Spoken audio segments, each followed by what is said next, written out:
Hey everyone, welcome to the Parrot Project. I'm Jess, and today we are going to talk about diet. So there's a bit to go through, so this is part one.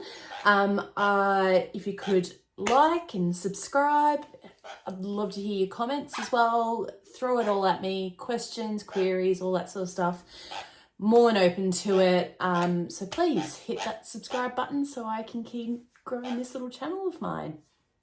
All right, guys. So there's a few things that that I'm wanting to talk about today in regards to the topic today. So we're talking about the types of diets that are out there, and I guess what the science is right now. So I'll just go through some types of pellets. For those who are brand new to birds, I think most of us are very well versed on seed. Seed has been one of the biggest aspects to diets for companion birds for eon. I can't say. I'm very curious to whether or not how long that's been going on for, but for as long as I've been alive, seed has been the go-to for birds. I've been in the industry for about 10 years, and just as I was getting in, pellets were just starting to really become a thing. They weren't in all pet stores, they were in some, and they were starting to be incorporated into advice from AVN vets and things like that. So in the last 10 years, lots has changed. A huge amount has changed. So, and I guess that's what we're probably going to touch upon, and I guess what's out there right now, and I guess what's the science behind it. So, the science. So, I guess straight out, there's really not a huge amount of science out there. And when I say science, when I say actual science, I'm talking about journal articles that are unbiased, that are double peer reviewed, and have really good cohorts involved. So this is where my human nursing comes in. So I'm a human nurse by trade, with parrots as being my, I guess, second passion, or I guess my side passion. And we, for all science, when it comes to science, when I'm talking about medicine and health and things like that, that's what I'm talking about. I'm talking that real key, like there's really solid science that can be replicated. So if we look at what a science journal article is, we can go in a little bit, I can maybe do that as another video, but essentially there's nothing that would be of the same caliber as what you would see for any sort of medicines that are out there for a lot of animals and things like that. So so sadly I did try to get some extensive research before I sort of did this video, and also I'd been doing it on and off throughout the years, and ultimately there really just isn't a huge amount. So there's been a lot of study done for so that's my bird's trying to eat the seed. There's been a lot of science done around wild birds, and what they're like in the wild and the types of things that they eat through observations and things like that.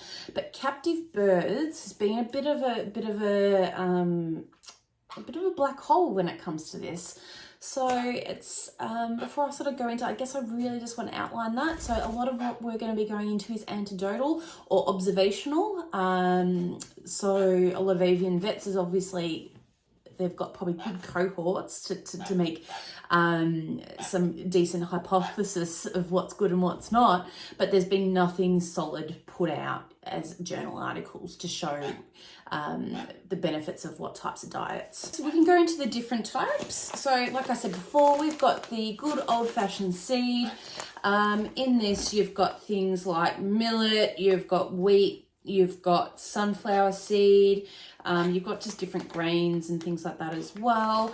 Now, generally speaking, these are generally, so obviously this is grown. All the food that's in here is technically grown, but it ends up being dried out in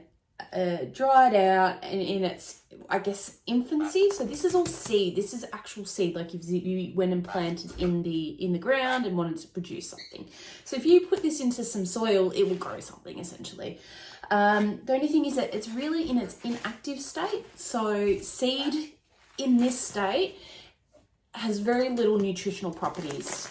So if you took some of this seed out and went into the science lab and had a look at it, it would be mostly fat. Very high calorie, fat laden food. Now this becomes really, really good once you start sprouting it. So when you put it into a seed, put it into a ground, it starts germinating or starts getting little sprouts to it. That is when this stuff is in its full. It's great, it's fantastic. So you get a lot of vitamins, you get amino acids, all those sorts of things. But in this current state, it's dormant, it's full of fat, and should not be the basis of any bird's diet. Should not be the primary thing. So that's the biggest thing. And I think that even though technically there's no science to say that there isn't, there's easy observational data to say that birds thrive a lot better without a seed only diet. So you can see it in their feather condition, you can see it in their behaviours, you can see it in their energy levels. They just become different birds, and like their organ health. So if you took blood tests before and after you got them off seed, that's the data. So that's really good solid data. It just hasn't been put into a scientific journal. So any avian vet worth their grain in salt right now would be able to tell you that. Seed is not the go-to. So now seed in the diet is a different story, which we'll talk about another time. So this will be around sort of treats and things like that. But this is different. And also if you want to get some fat on your bird a little bit, let's say they're needing a bit of extra padding for whatever reason, or that you want them to have high calorie diet for a little bit, this can be used not as a primary but an adjunct to a diet, which would be really good. Now I have so to show you how much birds love this is literally McDonald's for birds. That's how we like. This is McDonald's. You wouldn't feed this to your kid. You wouldn't feed McDonald's every day to your kid 3 times a day. You shouldn't be doing it to your bird either. Not the only thing to give birds. Can be used in conjunction. It should not be the primary diet. It can be definitely used for training and also just for a bit of treats. So I don't know, we'll put it into something else alongside just to make it a little bit more yummy and appetizing for birds. So yes, if you do, I will be providing tips and hints on how to get off this onto other things that we'll talk about. That will be another video, but that's definitely something there. The next hot topic, pellets. Now, formulated pellet diets has only been around, really, I think Harrison's has been around since sort of the 80s. Vetafarm's been around since the 90s. So Vetafarm is an Australian brand, Harrison's is an American brand. I think Tops came in a little bit later. So it really isn't, in the longevity of how long we've had birds as companion animals, a fortified pelleted diet is relatively new. Okay, so and because of that, once again, let's go back, the science. Now, when we've converted onto pelleted diets, we obviously are trying to get them off unhealthy food onto a better diet. Pelleted diets, now this is a hot topic. The type of pellet, what brand you should be using, what's in the pellet, all those sorts of things, that's coming to the forefront. And I would say that's going to keep on evolving at the moment. Now, I've got a few brands here. So, well, not brands, I've got one brand. So once again, like I said, I'm in Australia. So Australia, what's available in Australia isn't what's available in the US constantly. Now, Vetafarm is probably the biggest brand in Australia. It's probably the easiest to get. They have grown substantially in the last decade that I've been around. They were really kicking off in just as I was coming in and getting to know birds. I'm probably actually more towards 15 years in bird culture, so just the start of my 20s, now 35, so it gives you a better idea. Vetafarm, so this is their maintenance diet. There's a version of similar to with every pellet. Yeah, I know, you like it. There's a version every pellet where it's the maintenance, it's the baseline, all those sorts of things. So you have this, you have Harrison's, you've got different types, and then each pelleted company will tell you which is better for which bird. Now, I guess the thing is that they go, well, what pellet should I use? That's a big question, and I think that's going to come down to preference. So obviously at the moment, I think a lot the trend is moving towards cold pressed organic styled pellets. So similar to a brand called Tops, which is a US organic brand. That seems to be pretty popular. Sadly enough, it's very hard to get in Australia. I can't get any cold pressed based pellets in Australia on a very regular basis, so it makes it very hard to make it as a regular everyday thing for my birds. So for me, I will straight out admit I use maintenance. I use Vetifarm. So that's their maintenance that you'd use it for cockatiels and budgies and things like that. You've got South American mix, which is more for your conures, as you can see a little pretty picture. I think this is a higher level fat and things like that in those, because that tends to be the case for conures. And then I have a specific one for eclectuses, which Vetifarm have created. Now, I guess the thing is, the reason why I chose what I chose, and this is once again up to anyone. Like I said, I would love to see maybe some more cold press stuff on the market, but one thing that really helps me make a decision, and this is a standard in Australia at the moment, is that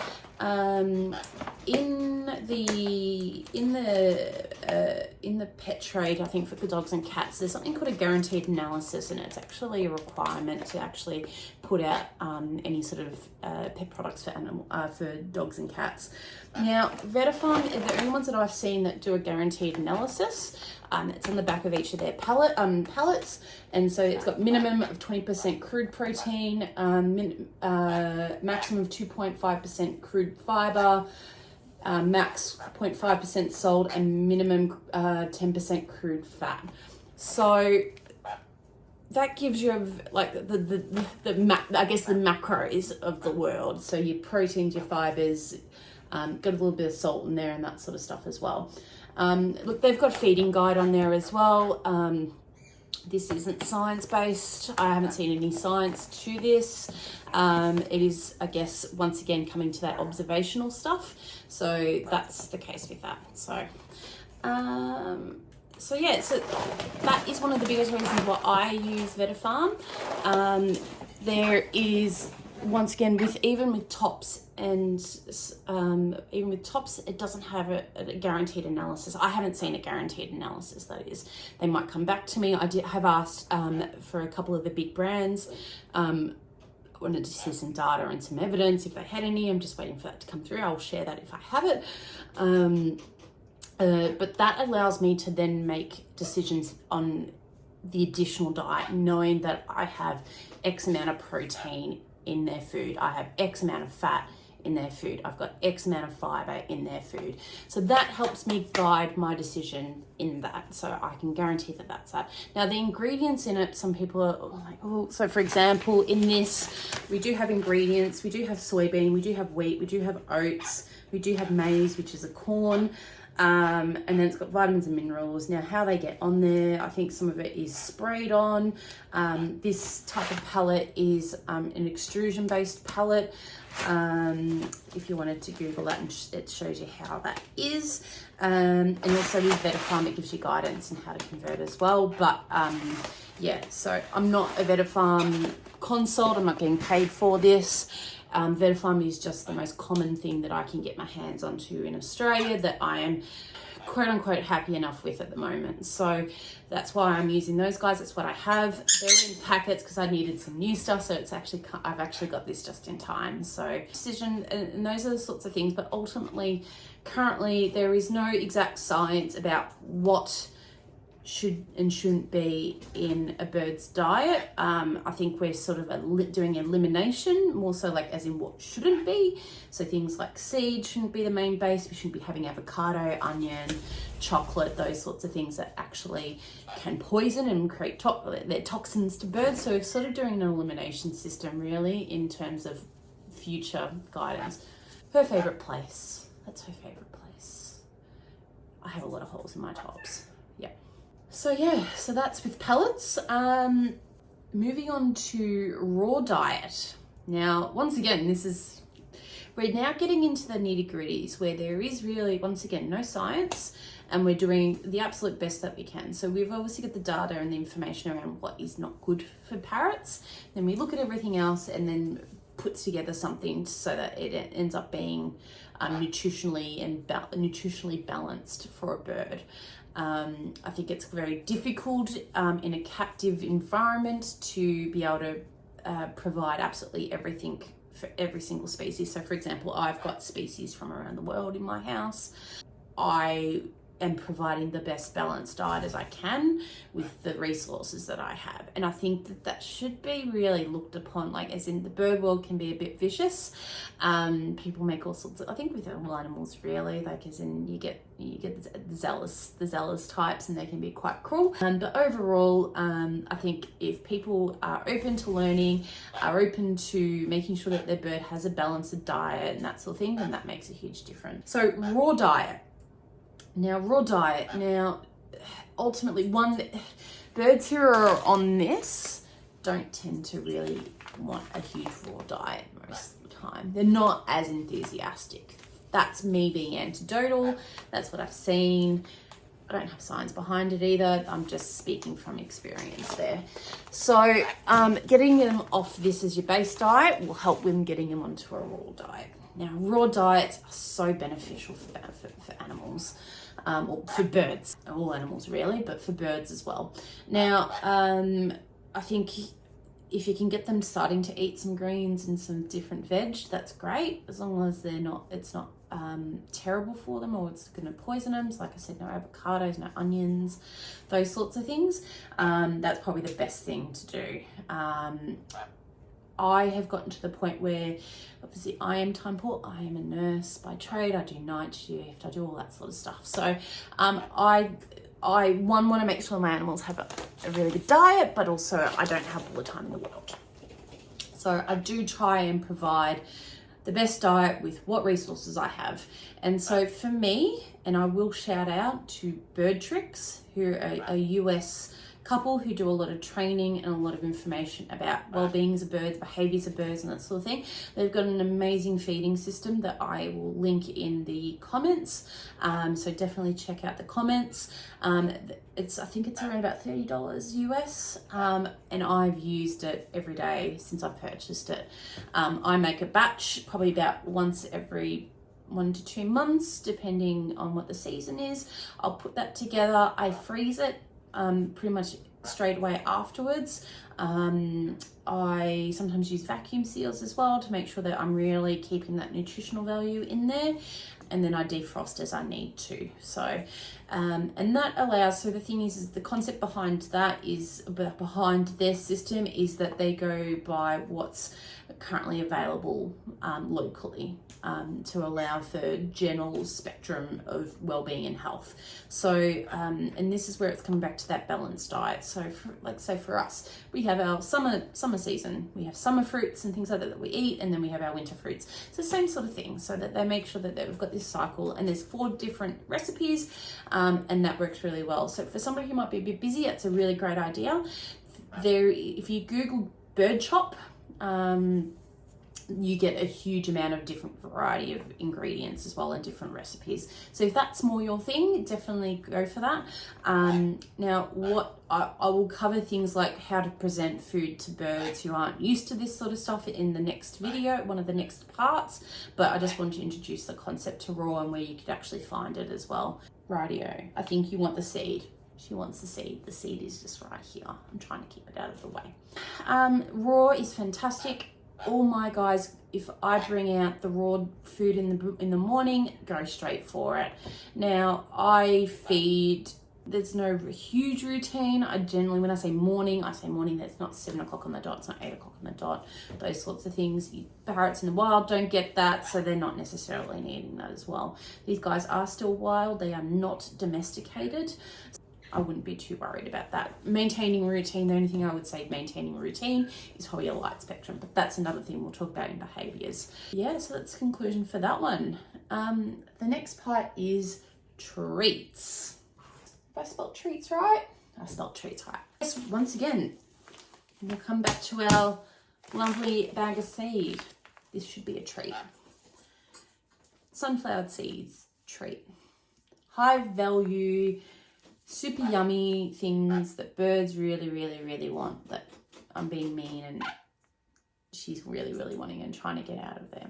So I will give her some later on after we've done our video. Got those, you've got nuts. So nuts is a huge part as well.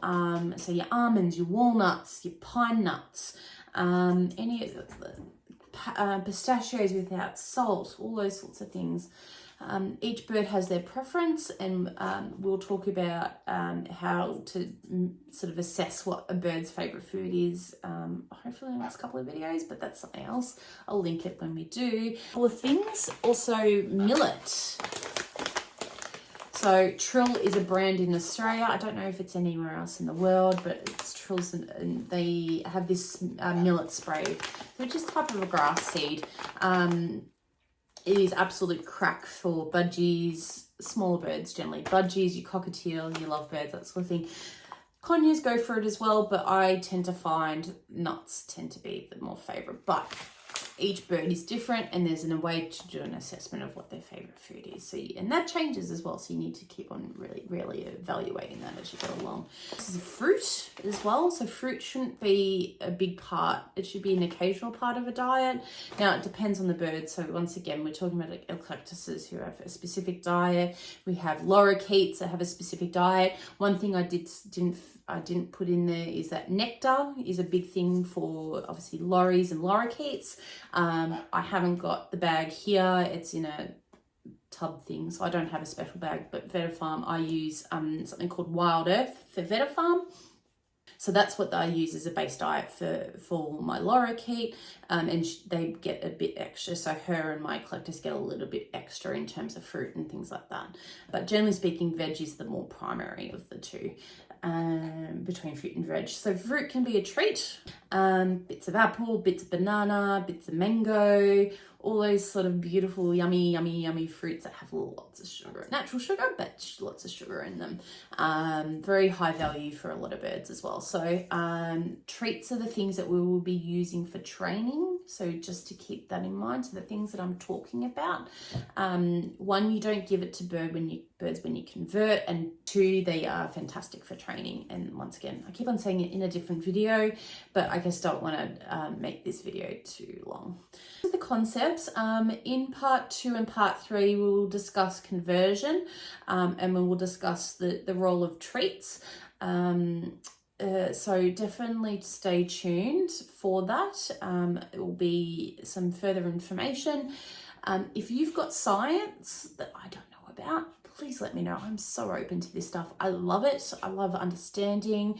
I love bird anatomy as well. So I like to see diets, how that works, organ function, all that sort of stuff. So please hit me up. Please put some comments in.